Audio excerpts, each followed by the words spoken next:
Hey everybody, welcome to week 2. We're making progress. Just a very brief overview of what's expected this week. This week we do have a lot expected of you. We have an assignment, a quiz, and we have to notify myself of what essay topic you are choosing. Now there's a document posted on Eagle Online with multiple essay topics you can choose from. You can pick any of those. If you would like to write an essay topic that is something that is of interest to you, you can write about whatever you desire as long as you email me or just through submission on Eagle Online. You explain why you want to write about this topic, and doing so, you have to do it in a specific structure of telling me what the topic it is, why it matters, and how you're going to write about it. So meet those 3 objectives, or simply just say, I'm choosing topic 2 on polarization or topic 3 on the Supreme Court, whatever it is. So make sure you submit that. That should take no more than 5 minutes. And look at assignment number 1. This is an assignment that is connected to a worksheet you can find on Eagle Online that is tied to Federalist paper number 10, which we'll talk about today, but primarily I will rely on you reading that on your own as it is also on Eagle Online. And then by Sunday, and I recommend doing this towards the end of the week once you've reviewed adequately, we are taking our first quiz that covers the first week's lecture and this week's lecture. If you have any questions, email me. I'm happy to have as long or as many discussions as you desire to make sure you understand the content and are comfortable with what this course demands. And of course, make sure you continue contributing to the discussion posts. That is very important in this course. It's easy to let those fly by, but make sure you double check. And we do have discussion post requirements every single week. Odd number weeks. Last week you had to post 3 posts, original response, and then follow up on 2 of your classmates' original responses. And this week now you have to respond to what one of your classmates asked you. So make sure you review the documents to make sure you understand how to do that. And if you have any questions, of course, as always, reach out to me. And this week we're talking about factions. It should be a quicker lecture than last week. We're not doing too much material in one time period, but we are likely to have another week like that next week. The main focus and the main work this week that you'll have to do is in assignments and quizzes. All right, so let's get going. Our learning objectives, by the end of this lecture, you should be able to answer all of these questions. The first is identify, well, not exactly a question statement, but be able to identify the first 2 collectives representing significant factions in the US. Also be able to identify the first 2 political parties that constitute the first political party system in US history. The division between the Federalists and the Anti-Federalists do not constitute the first political party system in the US, and we'll talk about that today, although they do represent the first divide as we saw divisions along a single issue, which was the ratification of our US Constitution. We also want to be able to understand what the differences between the first 2 political parties are and how they relate to contemporary political parties, more so focused on the first leg of that question. We also want to be able to answer what is bipartisanship and identify whether it's been on the rise or fall over the last few decades, primarily since about 1994 is where a lot of measurements begin in the recent leg of political polarization studies.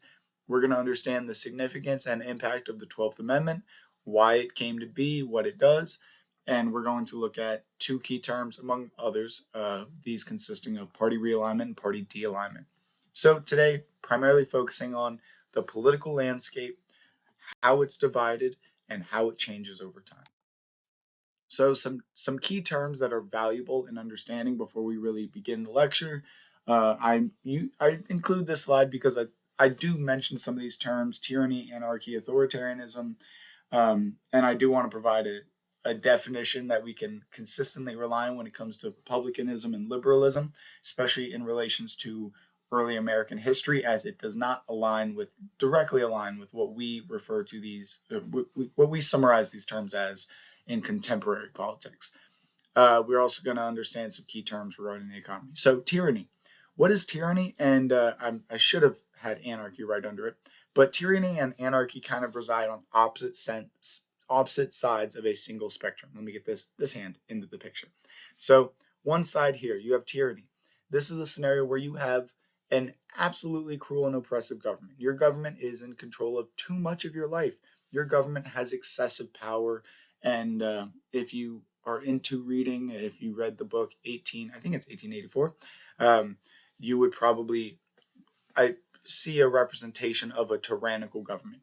Think of the worst systems of government throughout history in which people do not have individual liberties and much freedom. You're probably imagining a tyrannical government. That is tyranny. Now, in the opposite end of that spectrum is anarchy.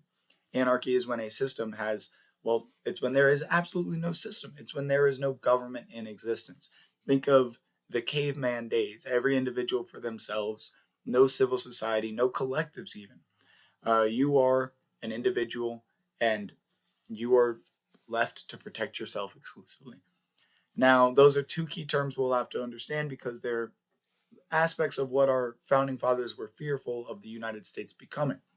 And we see their preferences in reaction to these fears. We also see another term called authoritarianism. You'll see this when referring to one of the political parties and what they feared the U.S. could eventually become. And this is why they preferred a confederal system. We'll talk about that later on. But authoritarianism is a political system in which power is concentrated in a leader or a ruling party. It doesn't have to be one individual, but it just has to be a party or a concentrated form of authority. And this ruling party or leader limits political freedoms and individual liberties. Now, some key terms that often get confused with contemporary references to these terms are republicanism and liberalism.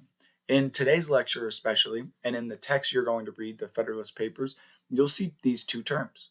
But it's important to understand they're not talking about Donald Trump or Bernie Sanders or contemporary ideas. Instead, they're talking about republicanism as an ideology that emphasizes sovereignty of the people, public good over private good, and advocates for a government with a scheme of representation, a representative democracy. Remember, we talked about the overlap between the use of the definitions of the term republic and democracy. Well, in early texts by our founding fathers, they often emphasize the republican form of government and emphasize the protection of republicanism. And by this, they really just mean implementing a system in which you have representation, in which you elect individuals to represent you. That is what they generally refer to as republicanism, not contemporary alignment on specific issues. Now, liberalism, similarly, is an ideology which fosters progressive ideas centered around individual rights, equality, social justice, and a strong role of government in addressing societal issues. So think of it not in contemporary issues. Think about our founding fathers and a time period where you're thinking about building up the state, but also making sure that building up a state in order to address some societal protections. Think of it that way at the time. You had a political environment in which slavery was a common practice. Liberalism represented at the time an idea of using the government as a tool to provide protections for all citizens or, at times, select citizens. And of course, remember, it is disconnected from any contemporary political issues, especially in this week's lecture. As we continue on throughout the course, we will see closer reliance on those references to contemporary politics. But right now, we're specifically in the scope of the late 1700s, early 1800s. Also, we're going to look at two other ends of a single spectrum: laissez-faire and protectionism. Laissez-faire is also referred to, loosely speaking, as the free market. This is where the government does not influence market relations. By market relations, think of the economy, think of employment, think of trade with other countries. So the government would just simply have a hands-off approach and say, if you can compete with international markets, compete. But if you can't, so be it. That's the nature of the market. The economy will be instead of being regulated by government actors, it is regulated by price and competition. If you have something better, you can sell it at a higher price. If you have something that's significantly better, everyone will buy it. Competition and price will determine what is available within the market. Now, protectionism is an approach that kind of resides on the opposite side of that spectrum. Protectionism is represented when the government utilizes tools like tariffs, subsidies, and regulations to incentivize specific trade. Early in American trade, we had the building up of protectionist industries in which we implemented subsidies for US companies.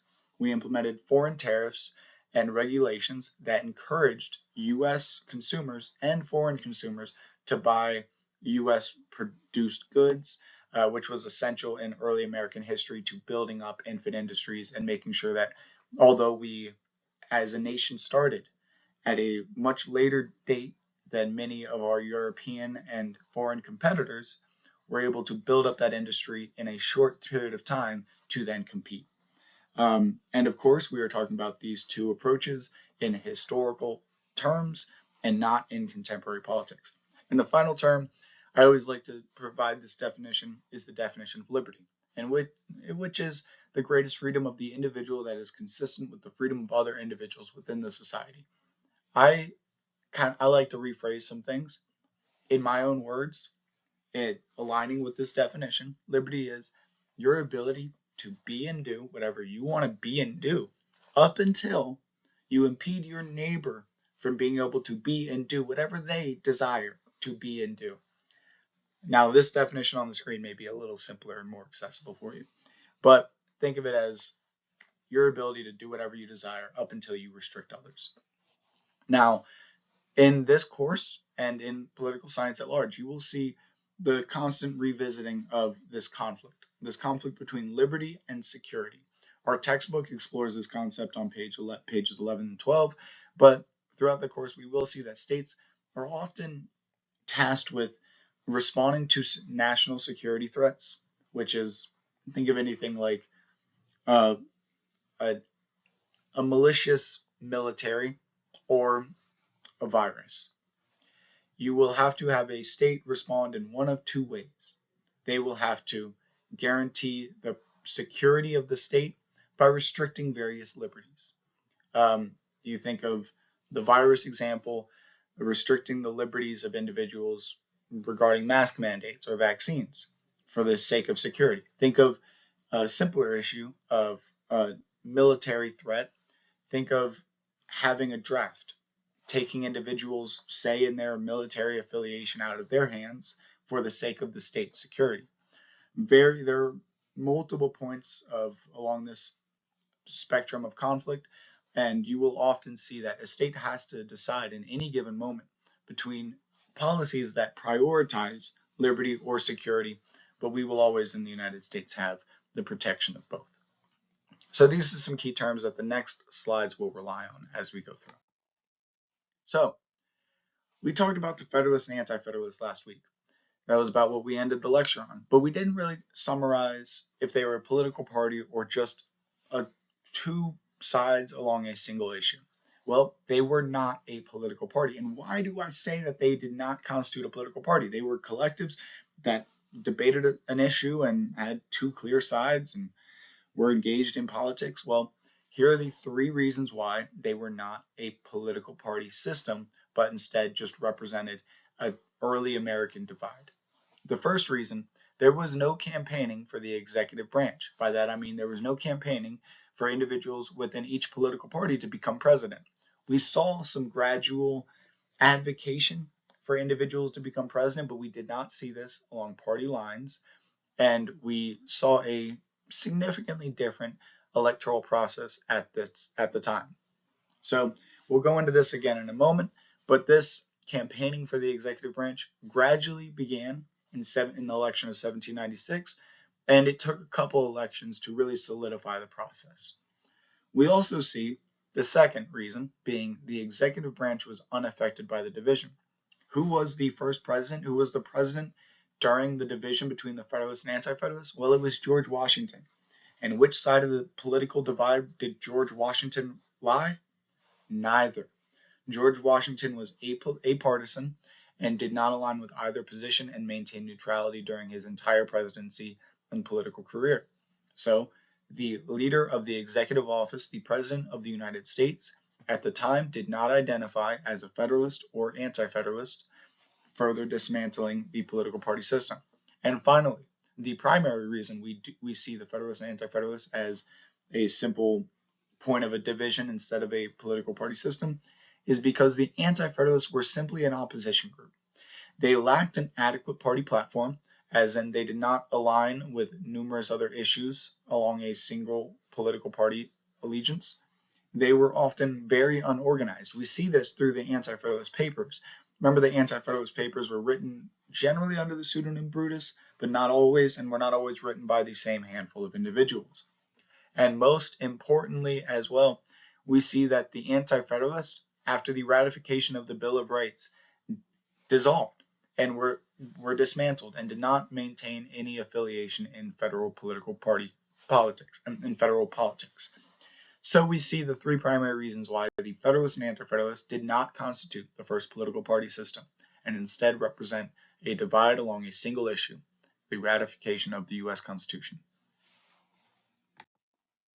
Now, we remember those Federalist Papers. We talked about Federalist Paper 1, 51, talked about which side of the issue will you lie on, and also we see the advocation for checks and balances within our system of government. Both are accessible through week 1 on Eagle Online. But here's one of the most referenced Federalist Papers of all time. Federalist Paper number 10, written by James Madison. Again, this is accessible on Eagle Online, and even the document on Eagle Online, I have provided some key highlights and points that you have to make sure you understand, at least loosely. You've read a couple times because, well, it's almost a foreign language because they spoke in a different form of English than we do today. They used a significantly different vocabulary. But it is important to review this text and answer and complete the assignment connected to it. But generally speaking, we understand the Federalist Papers as addressing factions and the role of a pluralist system of government. Some quotes from this text include, quote, "The instability, injustice, and confusion introduced into the public councils have in truth been the mortal diseases under which popular governments have everywhere perished." And we have another quote here. This is one of the most noteworthy takeaways political scientists have identified in the Federalist Papers. In this, James Madison says, quote, "There are again two methods of removing the cause of faction. The one by destroying the liberty which is essential to its existence." I'm going to stop right there. Remember that conflict, security and liberty. To maintain security, you can abolish the liberty of being able to disagree. That's one approach. So let me go back to this quote. By destroying the liberty which is essential to its existence, the other, by giving to every citizen the same opinions, the same passions, and the same interests. It could never be more truly said than of the first remedy that it was worse than the disease itself. Liberty is to faction what air is to fire, an ailment without which it instantly expires. Liberty is to faction what air is to fire. We all know, we remember those elementary school science classes. Fire relies on the existence of oxygen. We need oxygen to live, but fire is the same thing that can destroy life, and we know that in the West. And oxygen, which is essential to our life, is what is an essential ingredient to the destruction through fire. Just like liberty is an essential ingredient to our freedoms, but it is also the essential ingredient to our demise throughout history as individuals living in a democracy, according to James Madison.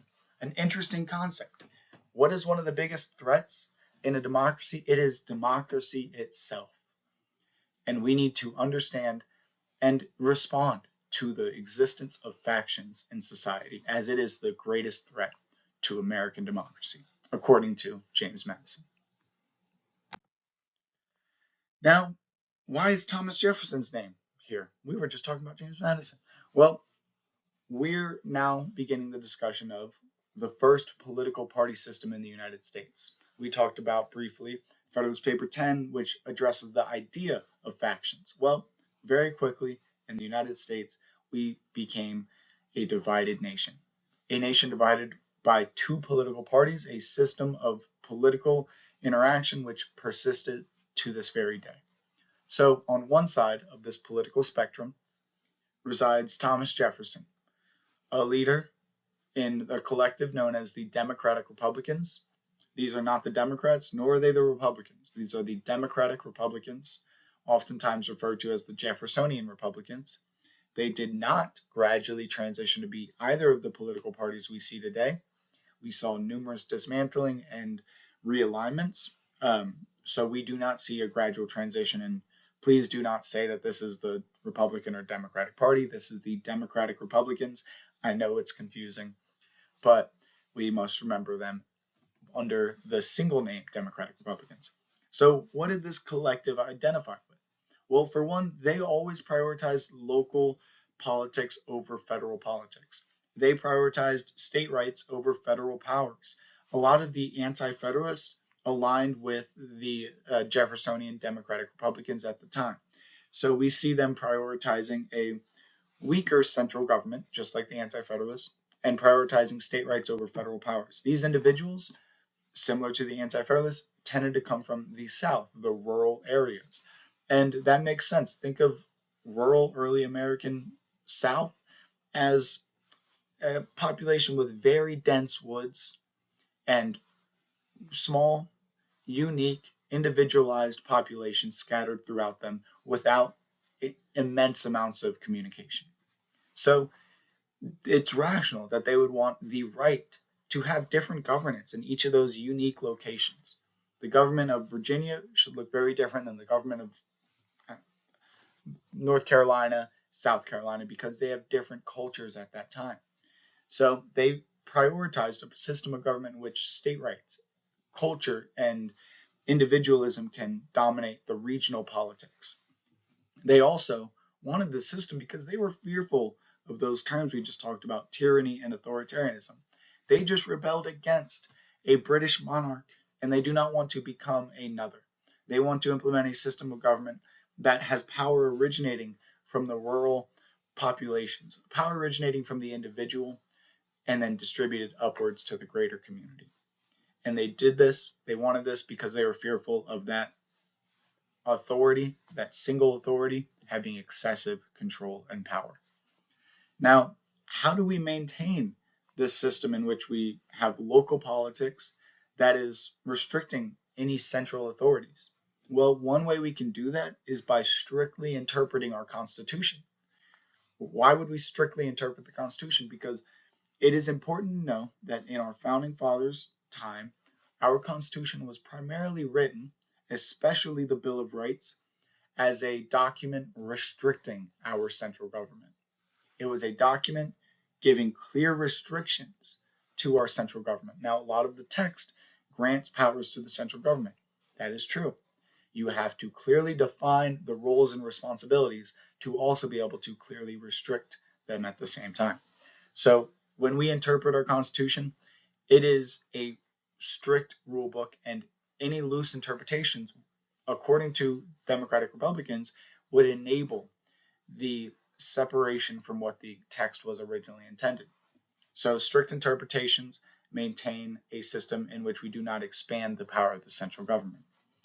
They also, so once we have a constitution, a system in which it is prioritizing and protecting, what do we do with the economy? I mean, the economy is a significant part of government, right? We all vote about it most elections. So what is the state going to do regarding the economy within this political party? Well, this political party prefers a laissez-faire approach. Remember, hands-free, free market. He encourages, Thomas Jefferson, the Democratic Republicans coming from the South at the time, encourages the central government to not interact heavily with economies and just instead let price and competition regulate the market.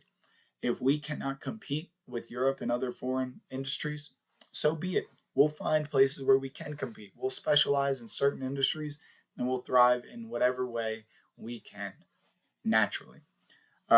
This is a economic approach that didn't necessarily win out at the time, but we do see it dominating at the time and throughout American history, but at the time through this political party. And then now that you have an economy, you have a system of government, and you know how to interpret your guiding documents, who are your allies going to be? Well, the Democratic Republicans found some allegiance with the Revolutionary French at the time. Because remember, 1700s, late 1700s, the French were also going through a bloody revolution, a revolution a bit bloodier than ours. And there were some significant moments and pieces of art depicting beheaded kings in the streets of the French Revolution, and those within the Democratic Republicans, identified with these individuals fighting for their individual liberties. But there's another side of the debate. Alexander Hamilton. We know him from his nice play, which a lot of us have seen on Disney. Whenever I teach this class in person, there's always somebody in the background singing, the songs. And I have embarrassed myself on too many online lectures doing little bits of them. So I will not today. So Alexander Hamilton represents the Federalist Party. What? The Federalist Party? We were just talking about that. Well, they persisted. This side of that political debate earlier was solidified into the first political party system. So the Federalist Party, they advocated for a strong central government that was able to unite the states. One of their biggest fears was anarchy and mob rule. Mob rule is represented through a system in which you have the whim of and interest of the population excessively being appealed to the point where you have conflict. People are vengeful creatures. And there is a reality with that represented in Madison's Federalist Paper 10, which I encourage you to read. Well, you have to read. It's a part of the course. And then they also feared anarchy, which is, as we know, a complete absence of government. They believed that if we do not maintain a strong central government, these state governments will dissolve to the point of having little to no influence and power. Think of Shays' Rebellion. We had a system like this, but when conflict arose, the state and the people at large were not able to do anything or respond. Also, the legislators were not able to respond adequately. So they feared a state that is not able to be responsive to the needs of its citizens and might dissolve into anarchy and mob rule. Now, how do we maintain a system in which we can have a strong central government that doesn't fall to be powerless like the Articles did? Well, one way is to have a living and breathing Constitution and loosely interpret the text, because the Constitution is a restriction on our federal government, but we need to allow our government to breathe with the times and be responsive. If we have new threats, we need to have a Constitution that can enable our legislators and our government to respond to these new threats and not be stuck in the ways of the ways of the past. So they loosely interpreted our Constitution. They would, and when I say strict or loose interpretations, one simple way of putting this is our Constitution says one direct line is there is no cruel and unusual punishment. If you took, a very strict grammatical interpretation of that sentence, you would say you can have cruel or unusual punishment, but you cannot have punishment that is cruel and unusual simultaneously. Now, if you loosely interpreted it, you would say, well, you can't have cruel or unusual punishment because they were both listed, and it doesn't necessarily matter what specific word they chose because they thought about cruel and unusual punishment simultaneously. So loose interpretation would, in that circumstance, say you can't have cruel or unusual. Strict would say you can't have cruel and unusual simultaneously. That's one extreme example of the differences between a loose and strict interpretation, although there is a lot more nuance to that debate, especially in contemporary days. So we have a system and we know how to interpret our Constitution, but what do we do about the economy? Well, the Federalist and Alexander Hamilton thought we need to engage with our economy. We need to protect our markets, build up our markets to make sure they can compete with the industries abroad that were built up years and generations prior.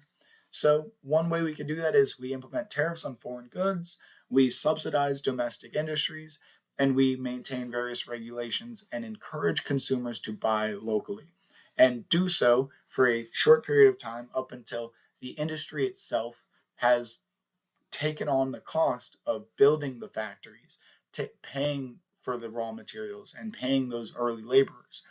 And once they've obtained a flow within the industries, then the government can take a less hands-on approach. That is the general concept behind protectionism, and this is the approach that won out in early American history. As you may remember, the terms of infant industry that needed to be built up in early Americas. This was an approach that was implemented by various global leaders at the time, and we do see it was large part why we quickly gained competitiveness on the international markets.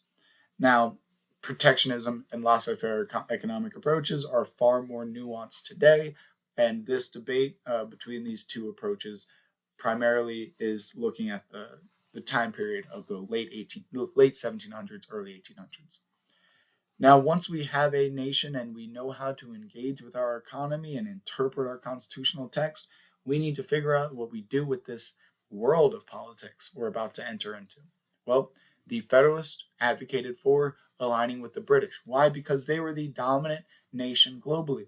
Although we just rebelled against them, we just led a revolution against their dominance. We can see that we're adopting a lot of their ideas. We come from the same families oftentimes, and there is benefit to aligning with the strongest global hegemon. Now, a little bit of additional discussion. Who are some of the supporting casts within these political parties? Because these political parties are not led by one individual, but collectives of individuals. So John Adams. We know John Adams as our second U.S. president, VP under George Washington, and the great individual who represented British soldiers in court after the Boston Massacre, although he may not have agreed with their specific actions because he believed in a due process within the United States. So John Adams, a Federalist. In contrast, we see James Madison aligning with the Jeffersonian Republicans. We also know James Madison as an individual who wrote the Federalist Papers with Alexander Hamilton, helped introduce bicameralism, checks and balances, was Thomas Jefferson, who was our third U.S. president, was the Secretary of State, and eventually became the fourth U.S. president. Jefferson was our third, Madison our fourth. So we see that although, for one noteworthy point from this slide, none of this will be quizzed on, but it's beneficial to help expand your understanding. James Madison represents the flexibility that existed among our elected representatives at the time. James Madison, although wrote the Federalist Papers and aligned with a lot of the Federalist ideas, later identified with the Jeffersonian Republicans, as once the political party established themselves, he found himself on, I guess you could say, that side of the question. So we see James Madison making the switch to aligning with the Jeffersonian Republicans. And we see this slide primarily intended to convey that we had political groups finally, where prior we had different sides of a single debate regarding the Constitution. Now we're starting to see alliance among representatives along one of the two sides of this political spectrum. Now, how did this division establish the first political party system in the United States? Well, remember the three reasons why the Federalists and Anti-Federalists do not constitute political parties? Well, let's look at those reasonings once again. One, did we have campaigning for the president? Well, yes. Gradually, from 1796 onwards, through a handful of elections, we saw multiple individuals within each political party advocating for a front runner, I guess you could say, of their interests of their political party, which over time, not in one or two single elections, over time gradually solidified this process of political parties campaigning for their primary candidate through elections. And we also see the second reason. George Washington left the executive branch and is no longer the president of the United States. John Adams is now the president of the United States. And we see that he is a partisan representative. Partisanship has entered the executive branch. John Adams, a Federalist, an open Federalist, is now leading the government with Federalist political party politics. Now we also see the third reason. Both collectives finally had consistent policy agendas. The Anti-Federalists, which were simply in opposition to our Constitution, finally built up a new idea, a new form of affiliation through Democratic Republicans, Jeffersonian Republicans. Either title is it works in this course, in which expanded beyond the size of our central government, but also related to how we interpret our Constitution, our foreign allies, and how we engage with our markets. So we see that these interests finally aligned within two contrasting collectives. So we have a political party system in the United States for the first time, led by the Federalists and the Democratic Republicans for these three reasons. Now, let's look at two specific elections that helped solidify this and incentivize the implementation of the 12th Amendment. And then we'll talk about the 12th Amendment, and then we'll be done with the week. So, what happened in 1796? It's a long time ago. Why are we talking about it? Well, it was an election in which we had two significant precedents set. The first, two-term limits. This will be implemented, loosely speaking, unspoken rule until many years later, in which this will be challenged by FDR. But we do see a two-term limit established as a precedent by George Washington. We also see a precedent that we will have campaigning for the presidency. We will have individuals representing their own desire to become the president, and this will significantly influence the way we campaign and elect our president.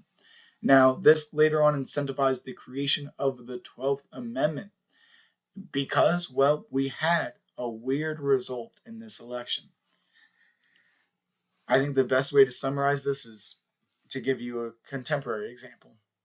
What if, in our most recent election, Donald Trump became the president and Joe Biden became the vice president? Well, that is basically what happened in 1796. John Adams became the president of the United States, and at the time, you did not have a running mate. Instead, you had the runner-up, the person who was second in votes to become president, become the vice president.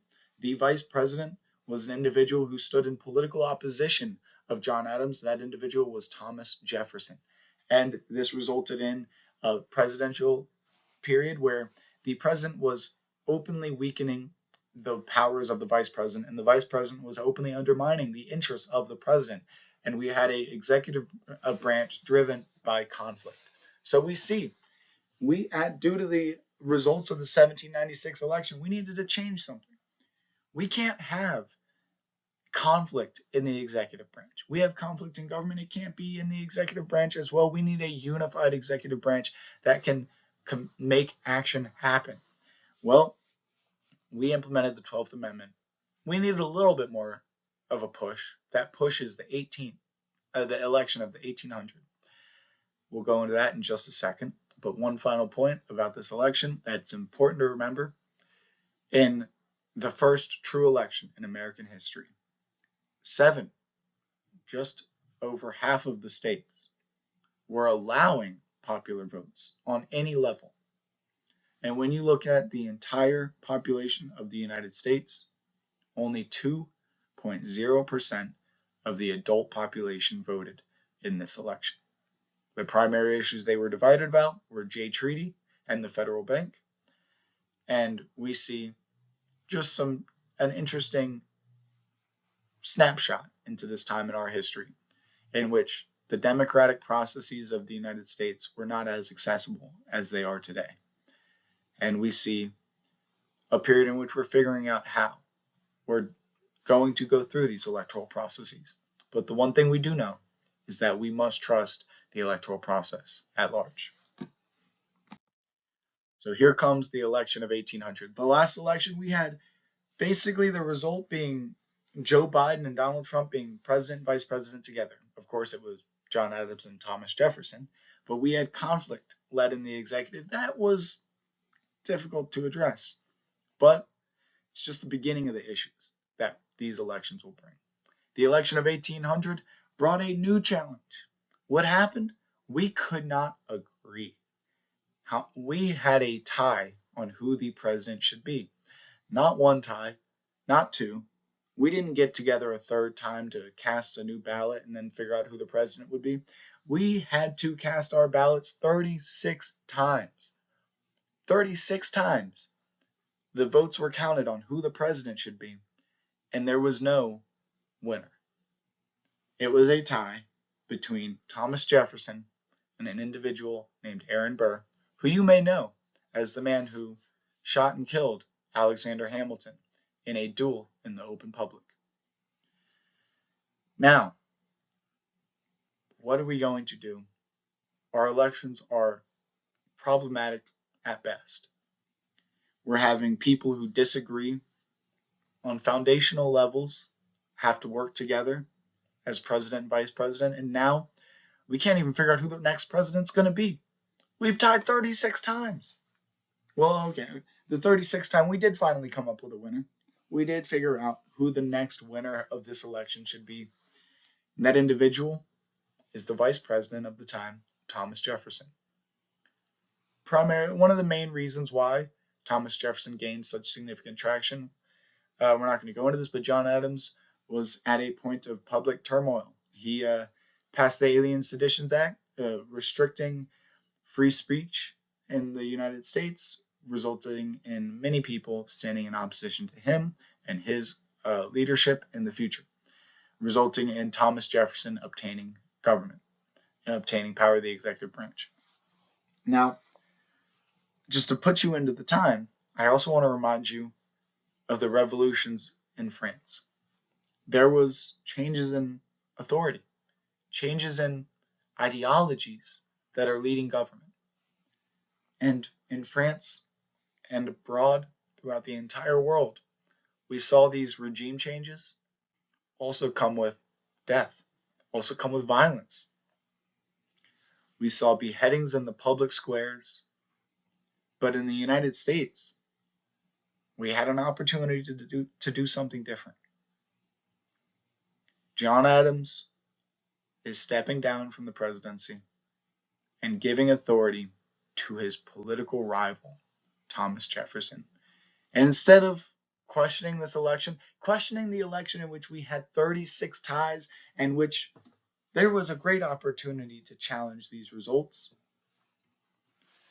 John Adams peacefully gave the power of the executive to Thomas Jefferson, implementing the first peaceful transition of power between political parties, something that we often take for granted today, but was not a given in early American history, but has been established as one of the primary precedents of American democracy. So now we have two general realities. We have two political parties. There are the Federalists and the Democratic Republicans, also known as the Jeffersonian Republicans, led by Thomas Jefferson at the time, of course. And we know that we have not had smooth elections so far. So we need to amend our Constitution. We implemented the 12th Amendment in reaction to these electoral mess-ups, I guess you could say. And what generally does the 12th Amendment do? It does two things that we're focusing on in this course. It changed the way the president and vice president are elected. Prior, it was the winner of the election becomes the president, and the runner-up becomes the vice president. Well, no, we are voting for two distinct ballots. We will vote for the president and we will vote for the vice president separately.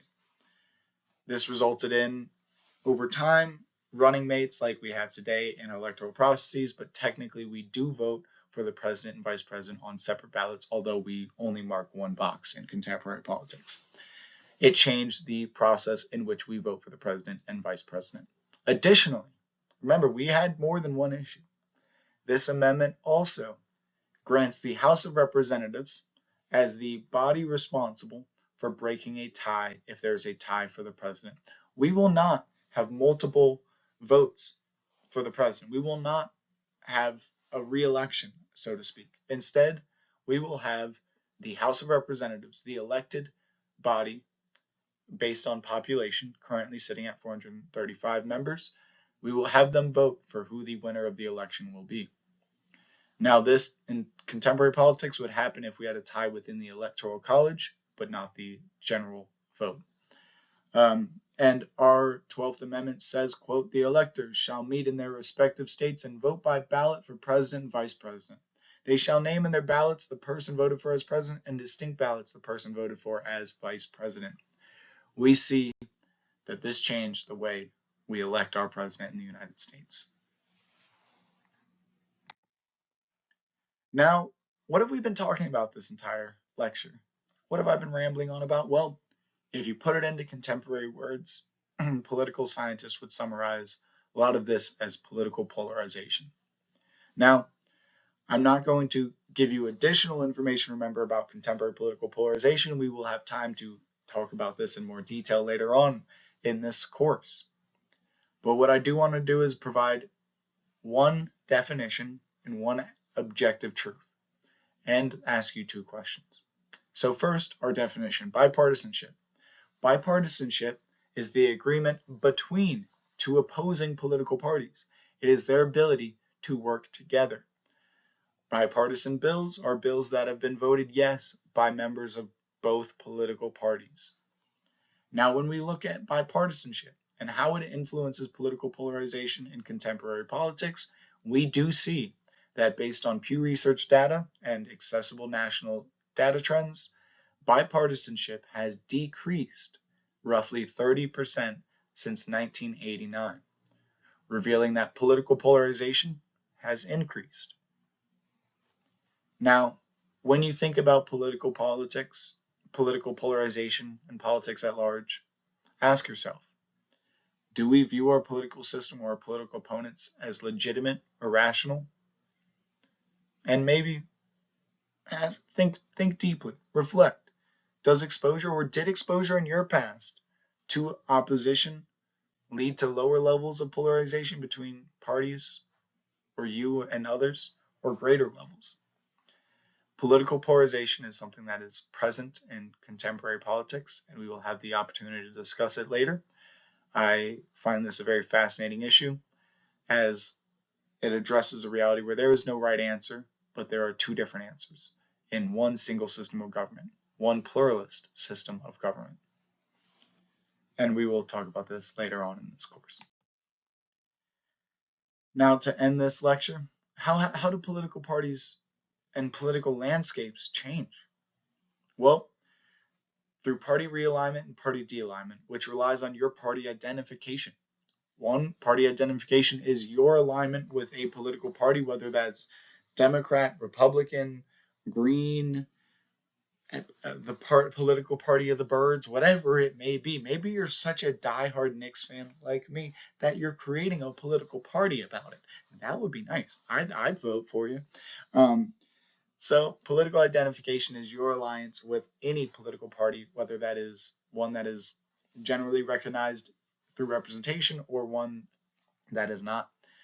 Now, party realignment and party de-alignment. Party de-alignment is when a substantial, and remember, the most important key with these definitions is it's led by the voters, led by the population, and significant numbers of the population. Jarring changes in the way that the general population at large identifies. So we oftentimes want to say there's been a period of party realignment or de-alignment when an election sways from one party to another, but you need more notable percentages for it to be a party realignment or de-alignment. But party de-alignment is when a significant and substantial number of voters do not identify with any of the primary political parties.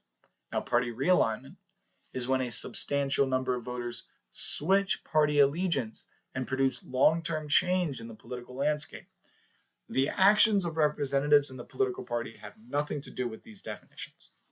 These definitions rely on summarizing moments in history when so many of us, the voters, the general population, change our identification and create change that lasts for later generations to experience. The most recent political realignment, that party realignment that existed in the United States, occurred around the 1960s along the single issue of civil rights. We saw in the 1960s, most frequently, you would see Democrats advocating for pro-segregationist policy positions.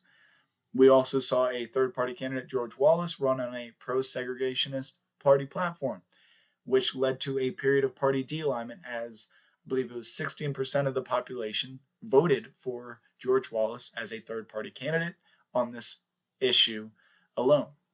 We saw after George Wallace no longer ran for presidency, a party realignment in which those disenfranchised voters realigned with the Republican Party.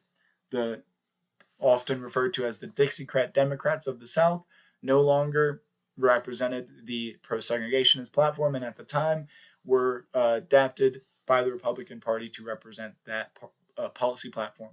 Now, these changes persist today, although we do not at all debate segregation and we do not have a persistence of that policy preference in this political party landscape, although the change that occurred due to that issue persists to this very day, and we have not seen a period of party realignment occur since. What did we learn? Ask yourself these questions and then answer them with these answers. And if you have any further questions or elaboration, reach out to me and I will happily email you and address any questions, thoughts, concerns. And if need be, let's hop on a Zoom and we'll rant it out. So reach out. And what's due this week? I am sorry, guys. I like you. I've been in your position. I didn't like doing quizzes and assignments, but you gotta do them because I gotta have something to grade. I can't just have it be one assignment and then that assignment whoop you. So this week we got a lot to do. We're turning in our assignment number 1, worksheet on Federalist Paper number 10. This is going to be really the only worksheet you do in this course. I try and step away from that because that is not very college. And then we're also going to complete our first quiz. These are 15-ish multiple choice and short answer questions. These are closed notes. Do not Google.